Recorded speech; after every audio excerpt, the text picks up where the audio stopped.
When we first got our Guernsey cow happy, the thing I was most excited about making was traditional custard ice cream from scratch. You don't actually have to have a cow in order to do this. You can just go to the grocery store and get some heavy cream and some whole milk. And I have the most perfect recipe that I created. I'm going to teach you exactly how to make custard ice cream the traditional way at home in your kitchen. So stay tuned and let's get started. So custard ice cream is the most traditional way that you can make ice cream. So if you think about back like traditional French vanilla ice cream, it had like a yellowy kind of look to it. That's typically because it was made out of custard. So the biggest thing that you have to remember with making custard ice cream is it freezes a lot better. So when you're making homemade ice cream, sometimes when you're making just the raw ice cream, when it goes into the freezer, it tends to get a bit grainy and it doesn't freeze very well. Custard ice cream freezes a lot better because you are using egg yolks. So we just have all of our things in place. The only thing different about this, it's not hard to make at all. It just takes a little bit of extra time because you have to chill the custard in the fridge for at least 4 hours or overnight before you can turn it into your ice cream. So other than we're going to cook the milk, another thing that's different is that we're going to use our heavy cream and whole milk. Whereas with raw ice cream, you're just using a heavy cream. So we're going to put these together. You're going to start with 2 cups of heavy cream, but we're going to need more later, but we'll start with this, a cup of whole milk. Then we're using, you can sweeten this with whatever you want. I've used honey. I find maple syrup doesn't work as well, but maple sugar does. So I'm using maple sugar today. I try to stay away from white sugar when I'm making my ice cream. And then instead of, we've done vanilla bean in this one as well, but instead of vanilla bean today, we're gonna do a pure almond extract. This gives it such a cool flavor profile. I really love it and highly recommend it. So we're doing this one today. And then obviously our egg yolks, we're gonna do 6 egg yolks. Those are gonna go in later. We're gonna start with heating up our milk and our cream and our sugar on the stove. So we're just gonna go ahead and pour our heavy cream in. So you can just go to the grocery store, get heavy whipping cream for this one. And then whole milk. So making sure you're getting like a full fat milk. We're gonna just do 1 cup. And then our 3/4 cup of sugar or our sweetener of choice. You could do like part honey, part maple sugar. And then we're gonna turn that on and simmer just to kind of dissolve and mix evenly the sugar into the milk and the cream. So the trick here is I like to try to catch it like just before it starts to boil. So you're bringing the temperature up, but you're kind of keeping it just below that boiling point so that the sugar completely dissolves. And then it's not super hot when you go to add it into your egg. So this looks good for me. I know it's hard to tell, but it's nice and warm. The sugar is completely dissolved and we're gonna add it into our egg yolks now. The trick with custard is acclimating your yolk to your warm milk before you pour it in to be cooked, because otherwise it will kind of like chunk up. And it's okay if that happens, where I can show you kind of what to do if it does, but we're just gonna gently pour the warm milk in and just sort of whisk it in parts. And I'm just doing 1/2 cup of the milk just to acclimate the yolk to the milk. Okay. And so you'll see that is still really nice and liquid. So now we're just gonna take the whole thing and we're gonna whisk continuously as we pour it into the warm milk and sugar. And it's at this point that you're going to add in your vanilla, or I'm doing my almond extract. With almond extract, you want to be careful. So if a recipe calls for like a teaspoon or even 1/2 teaspoon of vanilla, you're gonna go like 1/8 to 1/4 of a teaspoon of almond. It's very potent. Oops, you don't need near as much.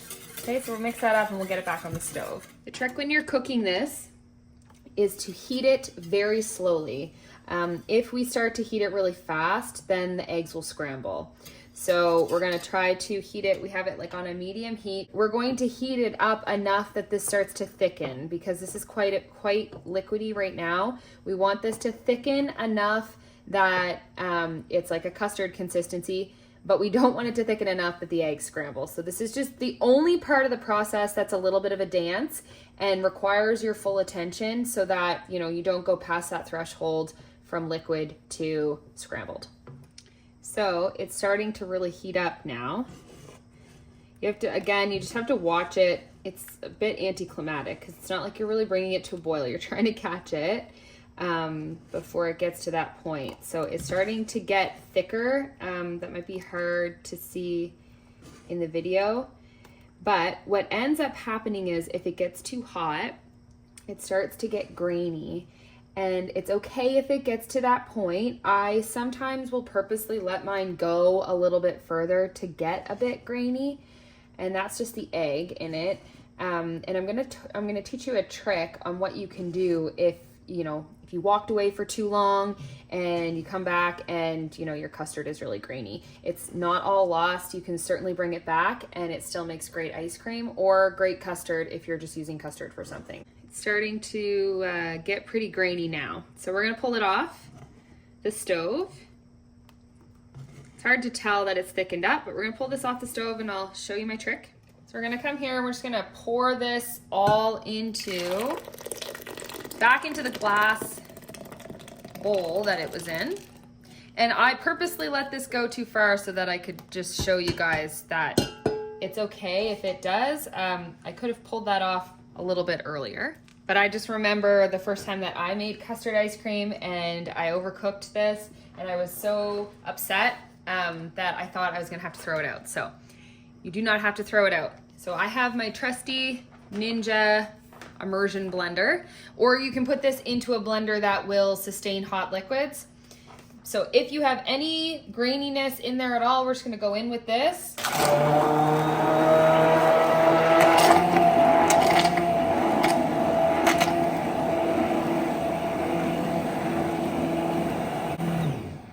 That's it.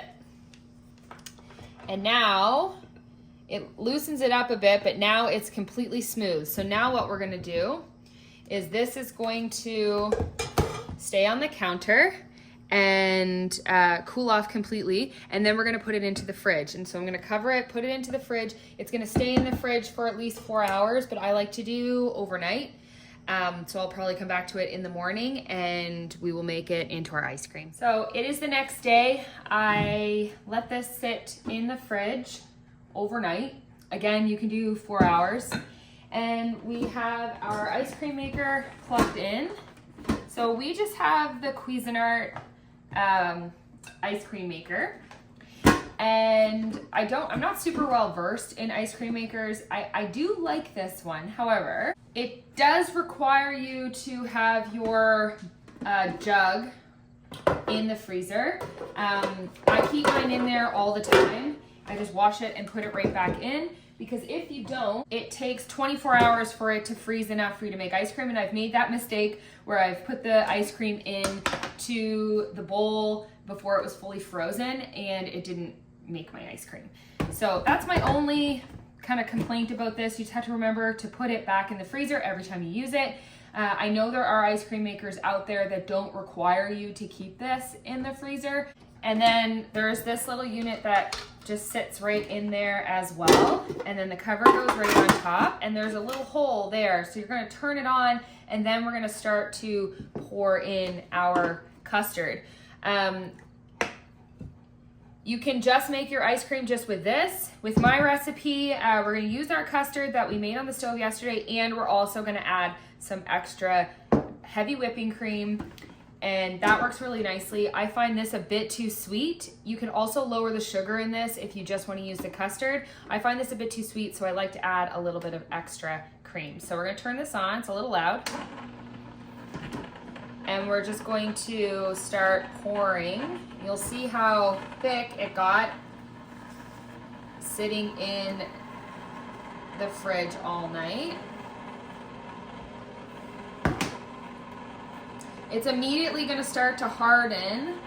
I'll show you the outsides of this.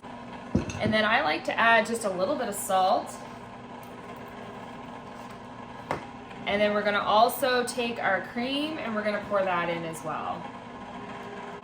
So about a cup of cream seems to work, but if you still find it a bit sweet, you can add in a little bit more.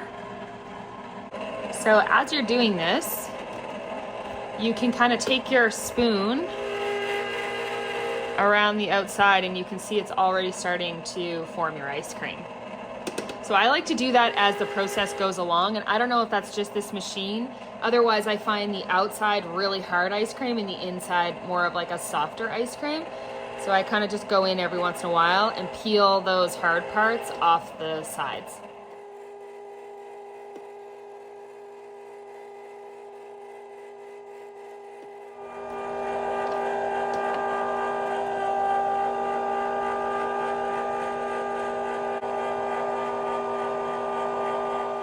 So at this point, your ice cream should really resemble like a soft serve ice cream. And you can put this in the freezer to firm it up to make it a hard ice cream.